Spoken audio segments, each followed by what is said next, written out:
got solicitors, you've got accountants, and obviously that community then supports farming in general. I saw the opportunity arise with the post-tax budget. Well, the agricultural community were not so happy about that. So what started off quite small is now rolled out into something quite big. I got wind of it, jumped on the phone to you and was like, right, let's create a documentary around it. Why did you come to Hoxton Wealth? What was your reason? Jonathan J played a huge part in that. Everyone thinks they can run their own business, but actually when you do it, it takes you away from the things you love the most.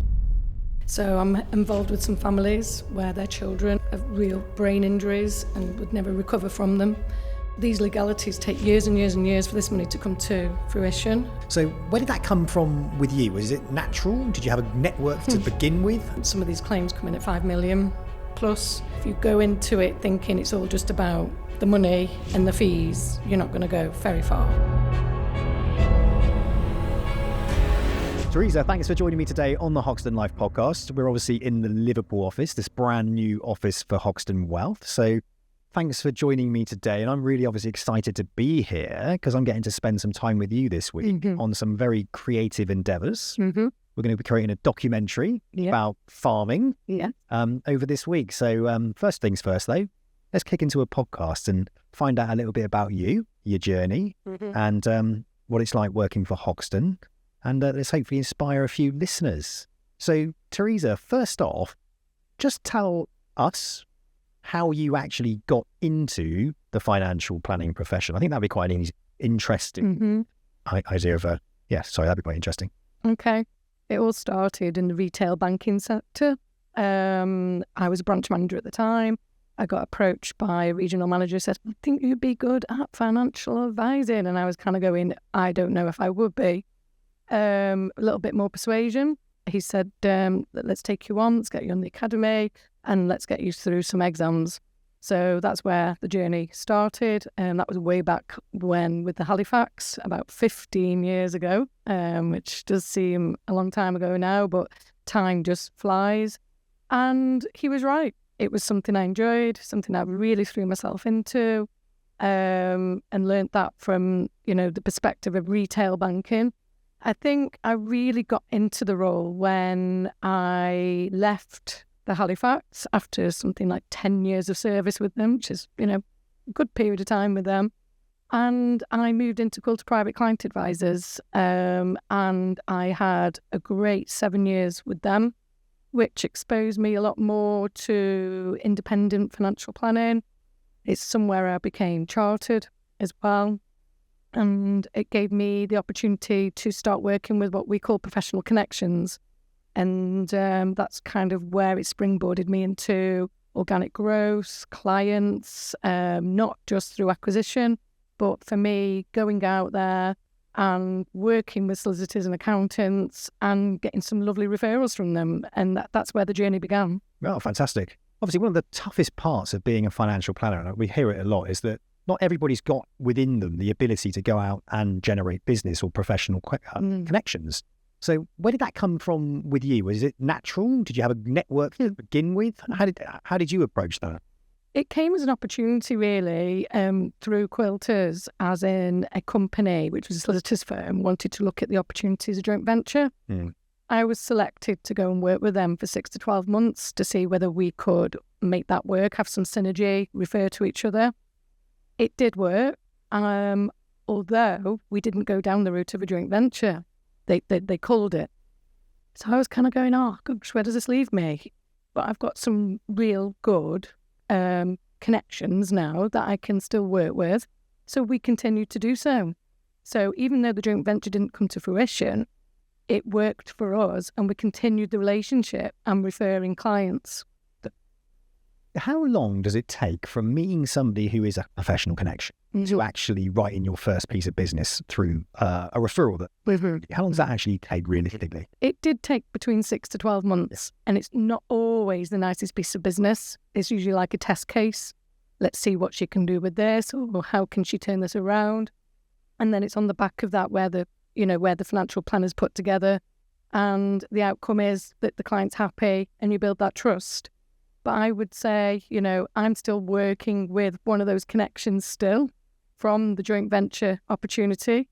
and I'm still working with him now. So 6-7 years later, we still have that trusted relationship where we refer clients. Yeah, fantastic. So there's always a working process with any kind of professional introducer. It's a relationship. You've got to nurture that relationship, and over the years, you start to develop it. Yeah. But it does take between 6 to 12 months so we can think about getting that first piece of business on. It's not quick. It's not transactional. I think a lot of people do get put off when they are asked to go out and build professional connections because they're not getting an instant bit of an instant lead coming back in, right? No. And you can find yourself up against lots of other firms as well when you're looking for business, because they can take their pick. They don't just want to choose. They don't naturally just choose you because you're there. It's usually around the right client for the right advisor. And then from that, you will see that the best business is written on the back of it, because it's not just about writing the business. It's about having that continued relationship with that client, for the next 10 years or so. So it isn't just about winning the business with the professional connection. It's knowing that you can help to grow that business, but also look after the client and they are the right client for you. Yeah, perfect. And often, you think about an accountant, you think about a solicitor, and you think that's all you need to know. But actually, they're dealing with clients themselves that have specific needs or might come from a specific background. Yeah. I mean, you yourself, through your professional connection network, have opened up opportunities within the farming community or the agricultural professional connections. Right? So we'll go on to that in a little bit more detail in a sec, right? But let's just I just want to sort of, you've obviously had extensive experience from bank assurance into independent advice, private clients, professional introducers. Now you're here at Hoxton. Yeah. You're at Hoxton Wealth, and we absolutely love you here. You've hit the floor running, and you're having some real success. Yeah. Why though? Why did you come to Hoxton Wealth? What was your reason? I was feeling a little bit hindered at my last role because I had my own business within the business, so to speak, and I really do enjoy the new business part of the job. Reviews are really important, and annual reviews and touch basing with existing clients, but you've also got to grow. You've got to continue growing your business. So I felt that I'd got to a point where I wasn't going to be able to do that anymore. So I looked for a new suitor, so to speak, and Jonathan J played a huge part in that. And he said, we're going to grow one of the best financial planning firms in the UK. And that was going to be called Hoxton Wealth. I didn't know a lot about Hoxton at the time, so I did some research. And then when I found out it was multinational, we got Chris Bull behind it. There was a lot on LinkedIn, social media. And the more I found out about Hoxton, I thought this is something quite unique.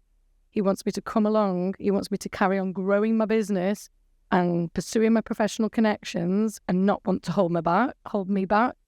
So it was just an opportunity I felt I couldn't refuse. You worked for someone previously. You were employed. Sounds to me that you also have an entrepreneurial mindset. Yeah. Did you feel that the environment that Jonathan started to talk to you about, did you feel that sense of entrepreneur? Did you feel like, oh, hang about, this is somewhere I could grow? Yeah, definitely, because he's always supported me in the decision making, even though some of them may. For example, I saw the opportunity arise with the post-tax budget, agricultural relief. I saw how the agricultural community were not so happy about that, but then through my other connections, a call to action was, Teresa, can you come and help me? So what started off quite small, going out maybe talking to some farmers locally about some of the options they may have and succession planning discussions, is now rolled out into something quite big, which is now a seminar, which we're hosting for around 60 people. So from me doing a brief to going to Jonathan with that brief, we've now turned something that was just an idea into a reality. And that's happened very quickly over the last few months. I love that, because that's exactly how I think as well. I think when one of the big pulls towards coming to Hoxton Wealth for me was that growth mindset. Yeah. It felt like a company that was up for pushing forward and would take your ideas seriously. Yeah. Prime example, you've got a strong network of agricultural professionals with a problem. You had a solution, perhaps on your own thinking and own ability, were unable to take it to the level that you visualized for it to be. So in your head, oh, well, imagine if we did an event, imagine if we did this, imagine if we did that, and we get them all together. And you took that idea to Jonathan, and he ran with it, and he encouraged you, and he enthused you to get going and say, right, we'll put a plan together and come back to me. And it was interesting because then obviously I got wind of it, jumped on the phone to you and was like, right, let's create, I got this idea, let's create a documentary around, you know, let's bring the camera crew down, let's create a documentary about it, let's record exactly what we're doing so we can also use that to help other agricultural communities across the UK, because obviously people buy with their eyes a lot. Can we create a YouTube video? Can we do a podcast around it? Can we use it as part of our marketing? Can we use it to get behind you to raise your profile, become the key person of influence, if you like, within that agricultural community? It's interesting and it's infectious. When somebody has an idea and you're surrounded by people that love ideas and that can push things forward and have the abilities to do it, you can really catapult something. You can really take something that little bit further. And that's why we're here today, isn't it? You know, that's why we're here. So tell us a little bit about the agricultural community then. Tell us a little bit about your network within it and what some of our plans are this week. Well, it started off with Lindsay Beeston. He works at Afford Bond, agricultural accountant, and his expertise is just looking after farmers. And it came about that on his referrals to me that I started to kind of build up a client bank of farmers within the community. And it was from the call to action from a lovely lady called Amy Cooper, who land manages for the farmers, that her clients were coming to her for help. She got on the phone to me and said, Teresa, I've got all my clients coming to me saying post-budget, you know, tax regimes and especially around agricultural relief, succession planning. What can I do? Can you help me? And she was like, I can't help you, but I think I know a lady who can. So she came to me and said, what can we do? I then in turn got in touch with Lindsay Beeston. That then snowballed into talking to one of my solicitor friends, of which now that snowballed through to Mark Rutan, who's our tax and legal advisor. So all in all, this support network came together very quickly to want to help me so that we can best give the best advice and guidance to this community that really need our help. And that's what I loved as well, because when I spoke to you, you weren't coming from a place of almost selfishness of what you wanted out of it. You actually wanted to create a supportive community of experts that could help somebody at whatever stage they are within their business. And I love that, you know, and you can lean into some of the experts that we've got here at Hoxton Wealth, but it's also a brilliant way for you to network yourself with other professionals. So you've got solicitors, you've got accountants, you've got all sorts of individual people within that community. And obviously that community then supports farming in general, which is something you're obviously quite passionate about. Yeah, I find that they are a niche themselves, but there's such a close-knit community that look after each other. But at the end of the day, they are business owners. They are business owners that are just trying to survive, make some money for themselves and their family, but hold on to something that's really important to them, which is their land. Yeah. The thing that they probably passed through generations, and they want a succession plan, and they want to obviously preserve as much as they can. So it's those families that I want to reach out to and help. Yeah.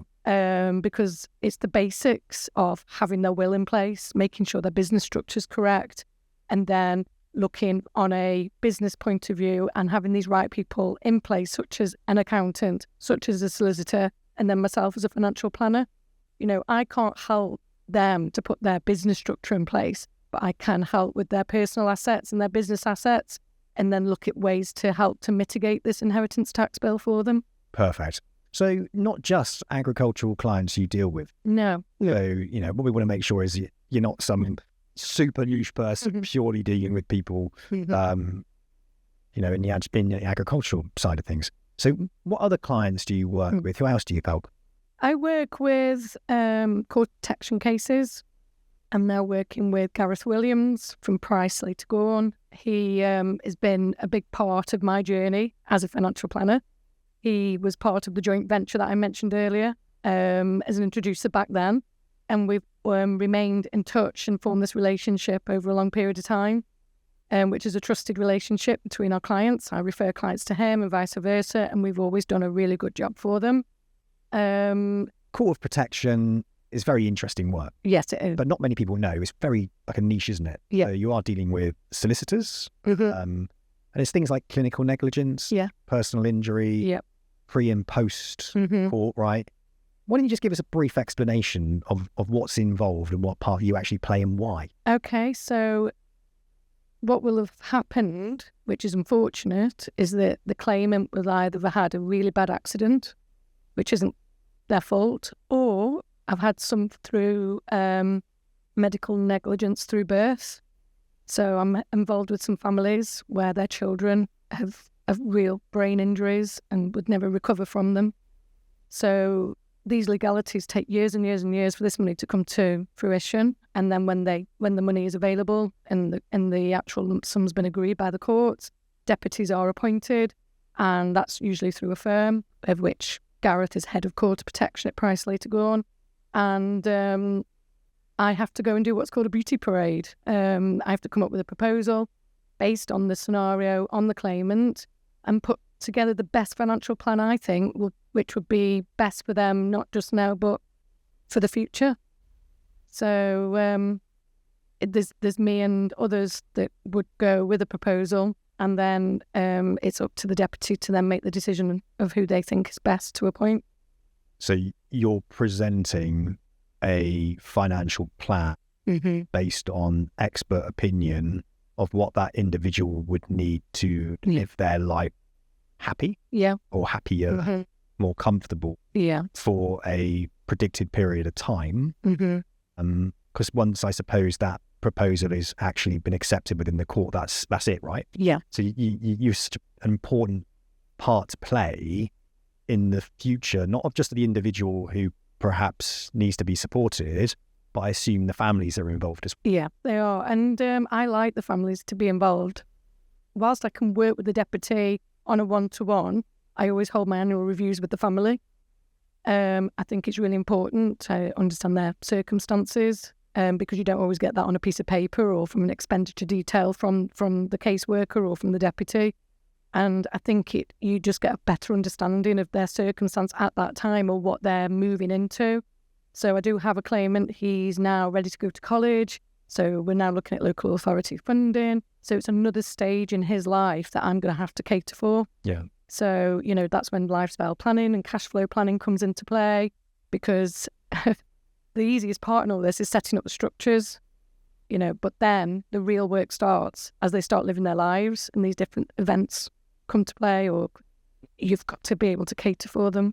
It's going to be quite a highly emotional, stressful scenario, obviously, for the families to go through. Yeah, it is, especially for their mothers who have been their main carer and their child is no longer a child, he's becoming a young adult, and they have to kind of say to themselves, is it right that I'm the full-time carer now? It's time for me to let that go now and bring somebody in and be the main carer. So for them to make that decision is a really, really tough decision at that stage for them. But then in another way, it's a bit like when you've got children yourself and they hit different stages and life stages. At some point, we have to let go, even when we may not want to. Yeah. So it is lovely to see them go through these life stages, although their circumstances is very different and quite unique to them and the family. And it isn't a transactional piece of work. No. So how much of your time is taken up doing work like that? Is it a lot? I'm working on a case now, and they're not quick turnarounds. They take months to come through because you've got to understand the case itself. You've got to understand their needs, their expenditure needs, their circumstances. There's a huge amount of different factors to take into consideration. But I work very closely with the caseworker to make sure we can get as accurate as we can from, at the forefront. When you mentioned about like the beauty parade part, I suppose it's at that point that they engage. Yeah. And it's not like I'm going to do 6 months or 12 months work and not get paid for it. No. They've agreed with you at that point in time that you are the person, you are the financial. Yeah. Mm-hmm. So that's quite a nice way to work as well. And then you're linked in with all these other different professional connections, and therefore your professional connections grow. Mm-hmm. Other opportunities start to flow towards you. Yeah, it's lovely because now I work with about 3 different deputies in the same firm because of the work I did with the first deputy, and that's kind of snowballed through. So yeah, it's a great place to be in right now. If someone's listening to this right now, though, and they were thinking about doing something quite similar, working in corporate protection, clinical negligence, perhaps PI, is there a certain qualification or requirement to be considered for it? I would say you would want to be at least chartered at a chartered level. And also, I found that having the long-term care qualification at chartered level has helped me to understand, that aspect of planning, and also, especially around trusts, is really important. So you want your level 6 in tax, trusts and compliance. That's under the LIBF route. And I think that's really helped me. There is other qualifications you can do. You can move into the STEP qualification as well, and that's probably something that I will move into. But I would say certainly over these last few years, each case I've had, I feel that I've either learned something new or developed and just become a lot more confident around it. Love it. You are very business development focused, though. Yeah. Some people really hate that. They don't. Yeah. Quite fearful. We have a distinct lack of females within the financial planning profession. So when you go to these beauty parades, you're out there at these networking events. Yeah. Does that intimidate you that there's less females, or do you get fired up by that? It used to in the beginning, but now I don't even think about it. I just think about what have I got that I can bring to the table. I know my proposal's really good, so I feel it's a chance for me to showcase what I can do, and I've built this knowledge over a period of time now. So I suppose I'm at a stage now where I feel a lot more confident than I did maybe 5 years ago. So how does that work in respect of like charging fees or assets under management? Yeah. That kind of model. Is it similar to just working with a private client, or is it different? No, they are high net worth. Some of these claims come in at 5 million plus. So I feel I'm in a very good place to grow a business, the assets under management, quite easily.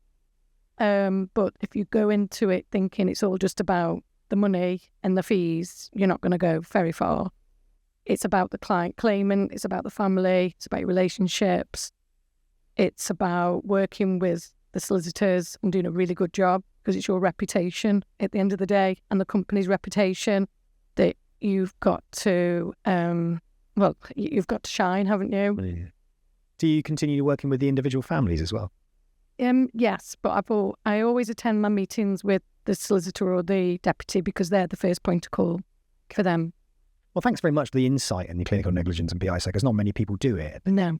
It's such a niche opportunity. I've had a few people on my Financial Planner Life podcast talk about it. So whenever I come across somebody, I always quite keen to raise it, because it's interesting. And it just kind of also shows us that there are these different areas where a financial planner can, add value. Mm-hmm. When you scratch the surface and you go a little bit deeper, and more often than not, when you go through professional connections like solicitors or accountants, it sort of opens up a different world to you. Yeah. It opens up a different world of clients or a different world of opportunities. Mm-hmm. But as you alluded to, it's about turning up.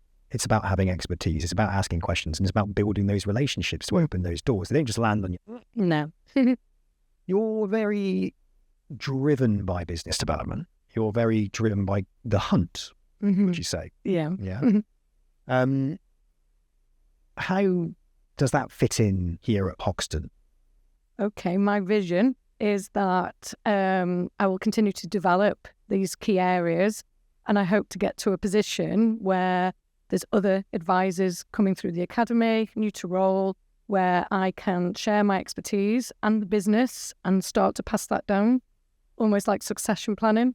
Yeah. I'm not going to be able to go on forever, but if I can share some of the experiences and the understanding and the things I've learned with others, then in turn that will make them better and more experienced in that kind of segment. Because like you've said, in court protection, a lot of advisors wouldn't know where to start. But if I've already got that grounding and those connections, then I can help them if that's something that they think is of interest to develop and come through. Lovely. So I'm hoping at some point I will have my own team, my own Hoxton team, of where we will flourish in these areas, whether it be in the farming community, whether it be another area that I'm moving into is Liverpool Ladies Network, and also, I love the court protection work that I do as well. So you could do this yourself?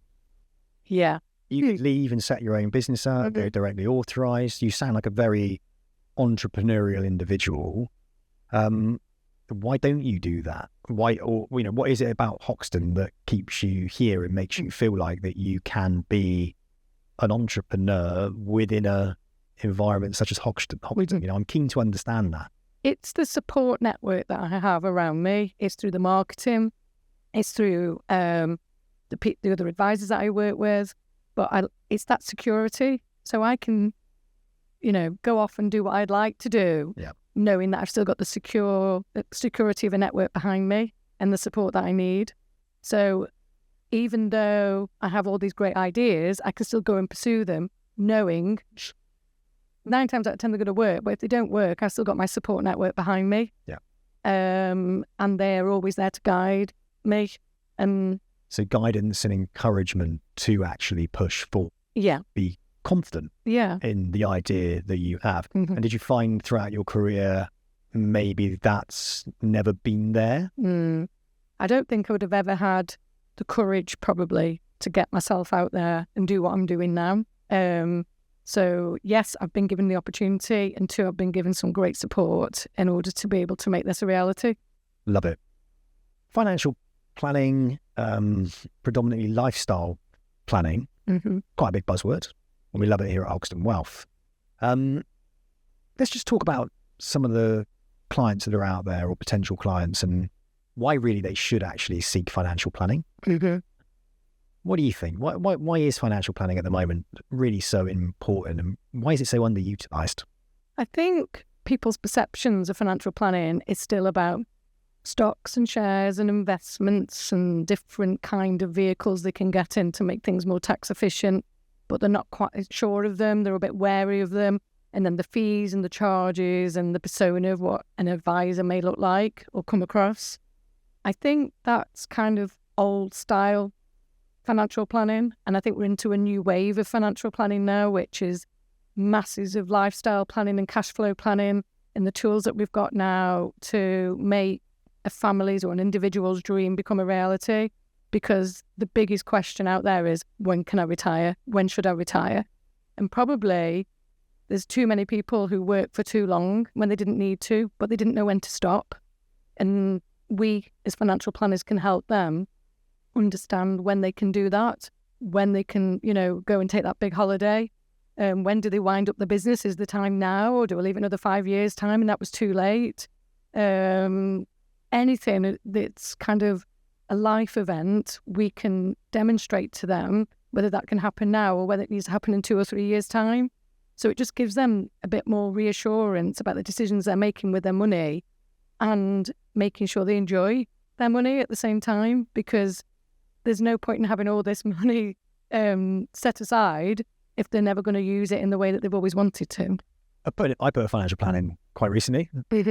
44 years old. I didn't have a financial plan. I actually sat down with Bobby Sahota, because I love her approach to visualization. I'm a very visual person. I'm not a numbers man. In fact, when someone starts talking to me about money, I can switch off. It's really hard for me to connect with it. Yeah. But I can connect with a dream. I can connect with an idea, the future of what I want it to look like. So we kind of started talking about, well, what does the future look like, Sam? What is it you actually want? And I was working with a coach as well at the time. And I had this vision as me being like on the beach in Southeast Asia with a coffee shop, and it's a networking coffee shop, but I'm financially secure. I didn't need this extravagant life, but I wanted to do what I want to do, which is travel, and to work if I wanted to, and to continue to connect with people. So we kind of played on that, and we looked at it, and it was like, well, when do you think you can do it? And I was like, well, when would you like to do it? And I didn't know. I didn't understand. I didn't know when I could or how much I needed or anything like that. So we started with the plan first. We started with the visualization of what my future looked like, where I think it could go. And then we moved into what I had. So what assets have I got? How much did I earn? And what are my current outgoings? How much have I already got in savings? Would I like to potentially do what I thought was right? And then we worked backwards. Yeah. And the working backwards part of it worked really well, because all of a sudden the numbers started to get a bit more interesting. Yeah. Because I could actually achieve what it is I wanted to do.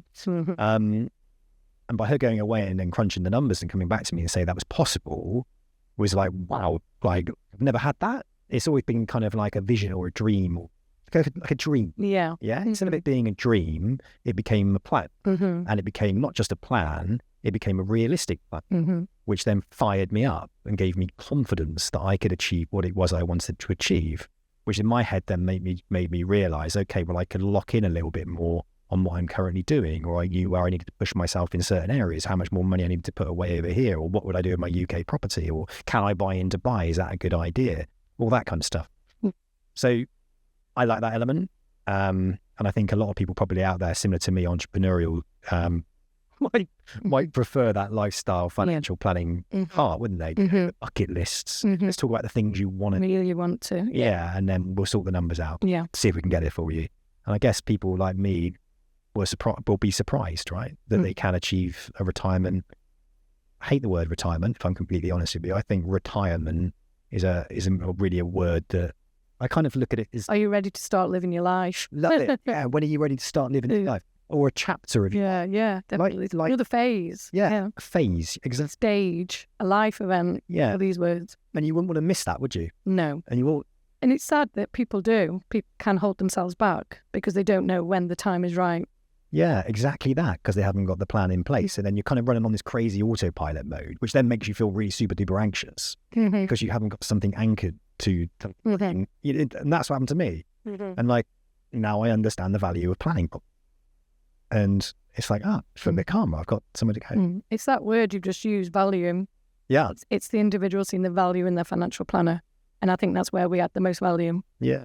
And that's the bit that we like to talk about. And we're going to be talking about more of them as the business grows, as we take on more financial planners and we lean more into that lifestyle. Is what is the value beyond the numbers?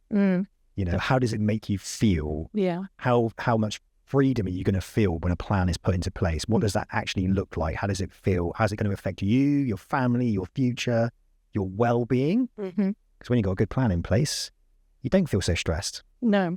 Well, I hope not anyway. I'm still quite a stressed out type person. I get very anxious about everything, really, because I have a million and one ideas. So I wish I could stop that because I feel like I'd probably be a lot calmer. But that's just the way I'm wired, I think. So tell us a little bit about the future then. What have you got planned? For me personally or from my career point of view? Let's go for both.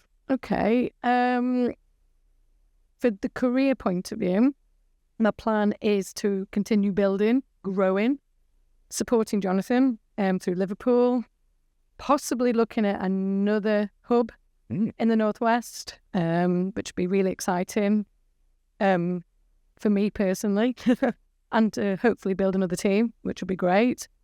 This year, I've got a trip to Thailand planned with my boys, family. They're reaching the teenage age now, and we've gone past like playing table tennis and European. So I want to get out there, have a bit of culture, some experiences with them, because I think at my life stage now, it's that time for me to do that with the boys, just making a few more memories. So I'm really excited about that this year. The future for me is a really good future with Hoxton. Yes, I'll probably sell my part of the business at some point. But again, it's when that time will be right or when it feels right. So I've probably got a 5-year plan. But before joining Hoxton, I probably didn't have that vision, didn't have that plan, didn't feel as supported as I do now, where I feel a lot more confident in what that future is going to hold for me. And it could be really exciting, as in I could end up spending 6 months abroad and 6 months in the UK. It's opened up all these opportunities for me that no other company's been able to do. Love that. I love Thailand, by the way. I've travelled all around Southeast Asia. You're going to love it, and the boys are going to love it as well. There was something you said about a capital event. So you're probably going to sell some of your clients, right? Yeah. Now, we do offer that within our ecosystem here at Hoxton. It's quite unique, the ability to come in and actually work for somebody, but still build a capital value with the clients that you bring to the table. Yeah. Was that quite an enticing and interesting base? 100%. Yeah. 100%. Because I had the opportunity to either go alone, like you mentioned, or still work within a support network and have a team around me. And that's what was really attractive, because I've had the best of both worlds. I've got the support network and I can continue growing my business in the manner that I want to. And that is so important, because I can grow it in the areas that are important to me, that I can empathise with, I can show my expertise in. And there isn't a lot of companies would let you do that at all. Like, how many companies do you know would let you go and run a farming seminar or an agricultural seminar? There isn't many, but, you know, everyone's behind me. Everyone's excited about it. And I'm sure it's going to be an amazing event. So Hoxton themselves have got so many opportunities for that individual.